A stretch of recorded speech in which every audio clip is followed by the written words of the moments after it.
कोशिका का अध्ययन साइटोलॉजी कहलाता है। कोशिका जीवों की आधारभूत एवं संरचनात्मक इकाई है। सन 1665 में रॉबर्ट हुक ने मृत कोशिका की खोज की। अपने बनाए सूक्ष्मदर्शी में कॉर्क से की। उन्हें मधुमक्खी के छत्ते का आकार दिखाई दिया, जिसे उन्होंने कोसा नाम दिया, जिसका अर्थ होता है एक सूक्ष्म कक्ष।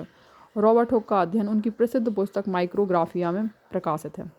एंटोनी वॉन ल्यूवेनहॉक ने 1674 में सर्वप्रथम जीवित कोशिका की खोज की। केंद्रा की खोज रॉबर्ट ब्राउन ने की 1831 में। जीवद्रव की खोज डुडार्जन ने की और नाम पुरकिंजे ने दिया। सन 1838 से 39 में स्लाइडन व स्वान ने कोशिका सिद्धांत की खोज की। जो स्लाइडन है वो वनस्पति वैज्ञानिक है और स्वान जंतु वैज्ञानिक शास्त्री है। सन 1855 में बिरचो ने बताया कि पुरानी कोशिका से ही नई कोशिका का निर्माण होता है। आधुनिक कोशिका सिद्धांत बिरचो ने दिया। कोशिका प्रत्येक पादप व जंतु कोशिकाओं से मिलकर बने हैं, ये स्लाइडन और स्वान ने कहा। कोशिका के दो प्रकार हैं, एक है प्रोकैरियोटिक और एक है यूकैरियोटिक। जो प्रोकैरियोटिक हैं वो अविकसित होती हैं, जो यूकैरियोटिक हैं वो सुविकसित होती हैं। प्रोकैरियोटिक प्रारंभिक कोशिकाएं कहलाती हैं। जीवाणु कोशिका इस प्रकार की कोशिका का सबसे बड़ा उदाहरण है। इसमें एक गुणसूत्र पाए जाते हैं। एग्जाम्पल नीलहरे शैवाल और साइनोबैक्टीरिया इसके उदाहरण हैं। विखंडन और मुकुलन द्वारा इसका विभाजन होता है। और जो यूकैरियोटिक हैं वो विकसित कोशिकाएं हैं। इसके अंतर्गत पादप व जंतु कोशिकाएं आती हैं। इसमें समसूत्री विभाजन होता है, एक से अधिक गुणसूत्र पाए जाते हैं। कोशिका झिल्ली लिपिड और प्रोटीन की बनी होती है। यह झिल्ली जीवित एवं अर्धपारगम्य होती है।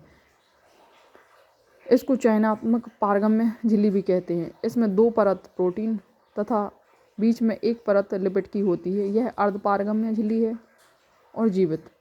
कोशिका भित्ति केवल पादप कोशिकाओं में पाई जाती है। यह सेलुलोज की बनी होती है। यह पारगम्य होती है।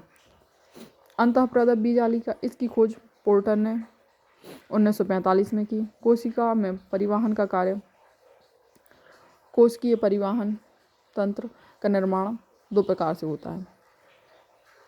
अंतःप्रदप बीजालिका दो प्रकार की होती है, चिकनी अंतःप्रदप बीजालिका और खुरदुरी अंतःप्रदप बीजालिका। चिकनी अंतःप्रदप बीजालिका यह लिपिड के स्राव के लिए उत्तरदायी है। इसकी सतह पर राइबोसोम नहीं होते। खुरदुरी अंतःप्रदप बीजालिका बाहरी झिल्ली के ऊपर छोटे छोटे कण पाए जाते हैं, जिन्हें राइबोसोम कहते हैं। ये प्रोटीन संश्लेषण के लिए उत्तरदायी हैं। राइबोसोम की खोज पैलेडी ने 1955 में की। इसे प्रोटीन की फैक्ट्री कहते हैं। ये अंतःप्रदप बीजालिका की सतह पर पाए जाते हैं। गोल्जी का है, इसकी खोज कैमिलो गोल्जी ने की। इसका कार्य कोशिका का स्त्रावण। लाइसोसोम, इसकी खोज क्रिश्चियन डीडोबे ने करी 1958 में। इसे पाचक थैली कहते हैं। जीवाणु विषाणु से रक्षा करती है। इसे आत्महत्या की थैली कहते हैं। जब कोशिका क्षतिग्रस्त हो जाती है तो लाइसोसोम फट जाते हैं। कोशिका इसकी सफाई करती है। माइटोकॉन्ड्रिया, इसकी खोज अल्टमैन ने 1890 में करी। नाम बेंडा ने दिया। इसका खुद का डीएनए होता है। माइटोकॉन्ड्रिया में द्रव पाया जाता है, जिसे मैट्रिक्स कहते हैं। इसकी भीतरी वलय को क्रिस्टी कहते हैं।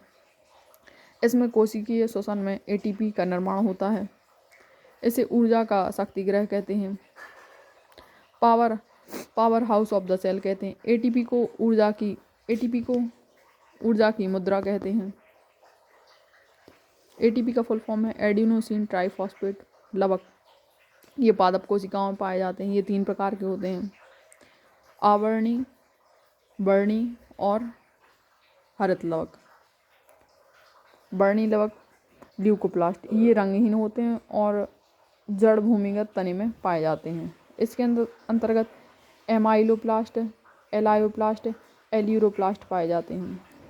जो एमाइलोप्लास्ट है यह मंड को संचित करता है और जो एलायोप्लास्ट है यह वसा को संचित करता है और जो एल्यूरोप्लास्ट है यह प्रोटीन का संग्रह करता है।